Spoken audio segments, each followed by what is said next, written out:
Hi, everybody. I'm Joe Cochran, and welcome to another exciting season of Right from the Author. Murder mysteries, unsolved crimes, that's what we'll focus on this season. We've got some great authors lined up in studio as well as on the phone. It's great to be back. I am joined for this season from time to time, police officer from Taylor and sometimes author, Jeff Hansen. Jeff, welcome to the show. Thanks, Joe. Thanks for having me out.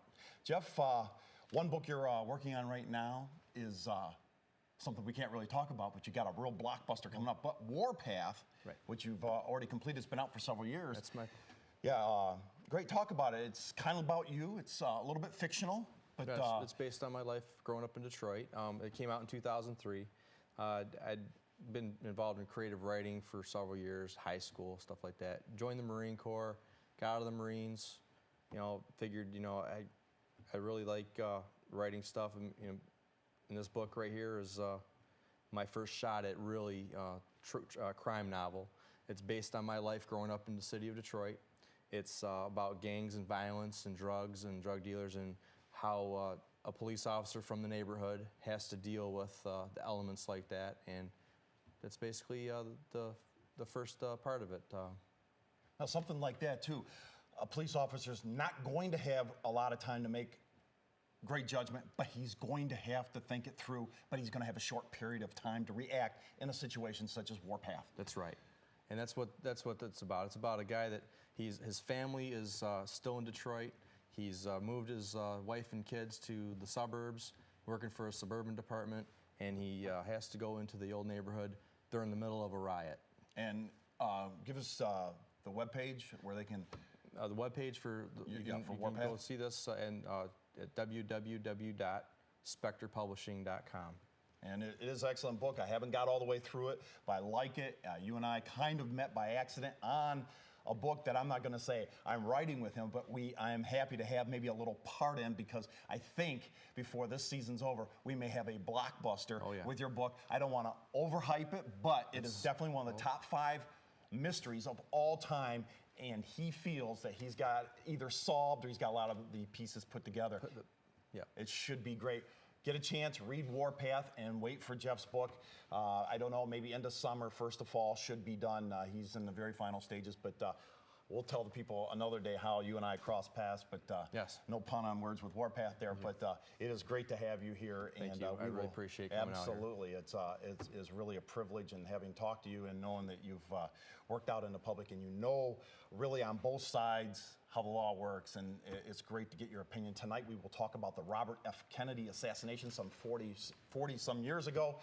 Cyril Wecht, MD, worldwide known pathologist, will be on the show here very shortly. You know Dr. Wecht, he's got some great books. Tonight we'll talk about cause of death. I think he really is very close in what he says and what happened with Robert F. Kennedy. Definitely. Your thoughts? I mean, 40-some years, unsolved mystery. I've seen several different documentaries, and Dr. Wecht has always been the person that you're like, wow, this guy knows what he's talking about. He's very very knowledgeable about the whole thing. I mean, obviously, back in those days, I wasn't born yet. I was, since 1968 when this happened, it's been 40-plus years. There have been all kinds of different conspiracies, all types of different things said about the Robert Kennedy assassination that also connects to the John F. Kennedy assassination and to the Martin Luther King assassination. I believe that we're going to actually, hear some pretty interesting things tonight. And it's funny you mentioned that you weren't around it. Obviously, you weren't born yet, but we weren't around for Abraham Lincoln. But we're still very in tune to that, right. And all the cover-ups and what have you. And a man who knows a lot about this, Cyril Wecht. He and I have had many conversations. Cyril, you'll be our regular here on this show this entire season. We're glad to have you. Thank you for spending your time, your expertise. The book is Cause of Death, the one we're talking about tonight. Welcome to the show, sir. Thank you very much. Pleased to be with you. Thanks for inviting me. Absolutely, Cyril. It's great to have you. Your current book is A Question of Murder. If you want to talk about that real quickly here, Anna Nicole Smith, I think, is the subject there? Yes, Anna Nicole Smith and Daniel Smith, her son. I did a second autopsy on him.